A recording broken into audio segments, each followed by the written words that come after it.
Book of John chapter 18 Tagalog. Pagkatapos ng panalangin ito, umalis si Jesus kasama ang kanyang mga alagad. Tumawid sila sa batis ng Kidron at pumasok sa isang halamanan doon. Alam ng taksil na si Judas ang lugar na iyon, sapagkat doon madalas magpunta si Jesus at ang kanyang mga alagad. Pumunta doon si Judas, kasama ang ilang pinuno ng mga bantay sa templo at isang grupo ng mga kawal Romano na padala ng mga punong pari at mga pariseo. May dala silang mga lampara, ilawan at sandata. Alam ni Jesus ang lahat ng mangyayari sa kanya, kaya't sila ay sinalubong niya at tinanong, Sino ang hinahanap ninyo? "Si Jesus na taga Nazaret," sagot nila. At sinabi niya, Ako si Jesus. kaharap nila noon si Judas na nagtaksil sa kanya. Nang sabihin niyang, "Ako si Jesus," napaurong sila at natumba.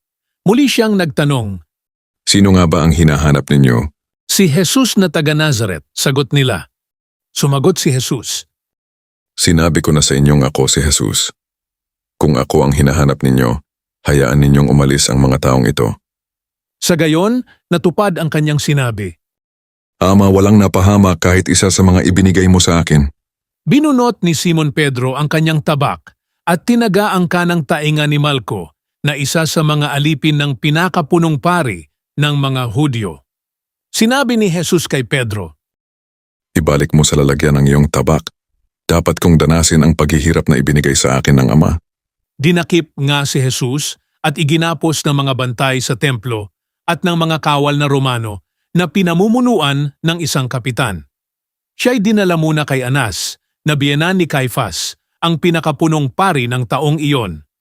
Si Caifas ang nagpayo sa mga pinuno ng mga Hudyo na mas mabuti para sa kanila na isang tao lamang ang mamatay para sa bayan. Sumunod kay Jesus si Simon Pedro at ang isa pang alagad. Ang alagad na ito ay kilala ng pinakapunong pari, kaya't nakapasok siyang kasama ni Jesus hanggang sa patio ng bahay ng pinakapunong pari. Naiwan naman si Pedro sa labas ng pintuan, kaya lumabas ang alagad na kilala ng pinakapunong pari. Kinausap ang dalagang nagbabantay sa pinto at pinapasok si Pedro. Si Pedro ay tinanong ng dalaga, Hindi ba't isa ka sa mga alagad ng taong iyan? "Hindi," sagot ni Pedro. Maginaw noon, kaya't nagsiga ang mga utusan at ang mga bantay at nagumpukan sila sa paligid ng apoy upang magpainit. Tinanong si Jesus ng pinakapunong pari tungkol sa kanyang mga alagad at sa kanyang mga itinuturo. Sumagot si Jesus, Hayagan akong nagsasalita sa madla at lagi akong nagtuturo sa mga sinagoga at sa templo na pinagtitipunan ng mga Hudyo. Wala akong sinabi ng palihim. Bakit ako ang tinatanong ninyo? Ang tanungin ninyo'y ang mga nakarinig sa akin. Alam nila kung ano ang sinabi ko. Pagkasabi nito'y sinampal siya ng isa sa mga pinuno ng mga bantay na naroroon. "Bakit mo sinasagot ng ganyan ang pinakapunong pari?" tanong niya. Sumagot si Jesus, Kung may nagawa akong masama, patunayan mo. Ngunit kung totoo ang sinabi ko, bakit mo ako sinampal? Matapos ito, si Jesus ay nakagapos pa rin na ipinadala ni Anas kay Caifas, ang pinakapunong pari. Habang nagaganap ito, si Simon Pedro ay patuloy na nagpapainit sa tabi ng apoy. Siya ay tinanong ng mga naroon, "Hindi ba't alagad ka rin ng taong iyan?" "Hindi," kaila ni Pedro. Tinanong naman siya ng isa sa mga utusan ng pinakapunong pari ng mga Hudyo at kamag-anak ng lalaking natagpasan niya ng tainga. "Hindi ba ikaw ang nakita kong kasama ni Jesus sa halamanan?" Muling ikinaila ito ni Pedro at narinig na tumilaok ang manok. Maaga pa nang dalhin si Jesus sa palasyo mula sa bahay ni Caifas. Hindi pumasok ang mga pinuno ng mga Hudyo sa palasyo upang sila'y huwag maituring na di karapat-dapat kumain ng hapunang Pampaskwa. Kaya't si Pilato ay lumabas sa palasyo at tinanong sila, "Ano ang paratang ninyo laban sa taong ito?" Sila'y sumagot, "Hindi po namin siya dadalhin sa inyo kung hindi siya gumawa ng masama."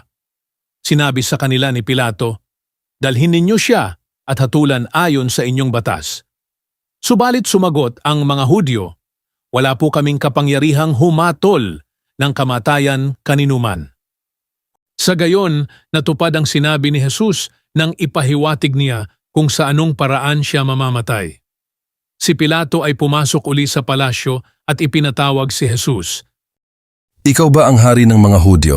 Tanong niya. Sumagot si Jesus, Yan ba'y sarili mong palagay o may ibang nagsabi sa iyo? Tugon ni Pilato, hindi ako Hudyo.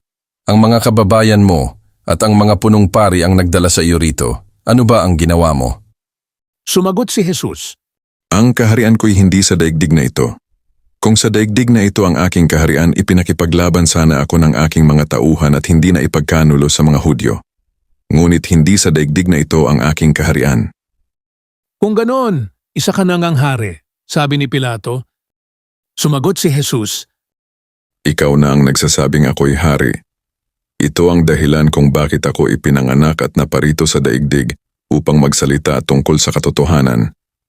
Nakikinig sa aking tinig ang sinumang nasa katotohanan. Ano ba ang katotohanan? Tanong ni Pilato. Pagkasabi nito, muling lumabas si Pilato at sinabi sa mga Hudyo, Wala akong makitang kasalanan sa taong ito. Ngunit ayon sa inyong kaugalian, dapat akong magpalaya ng isang bilanggo sa pista ng Paskwa. Ibig ba ninyong palayain ko ang hari ng mga Hudyo? Hindi, sigaw nila. Hindi siya, kundi si Barabas. Si Barabas ay isang tulisan. Book of John chapter 18, Tagalog.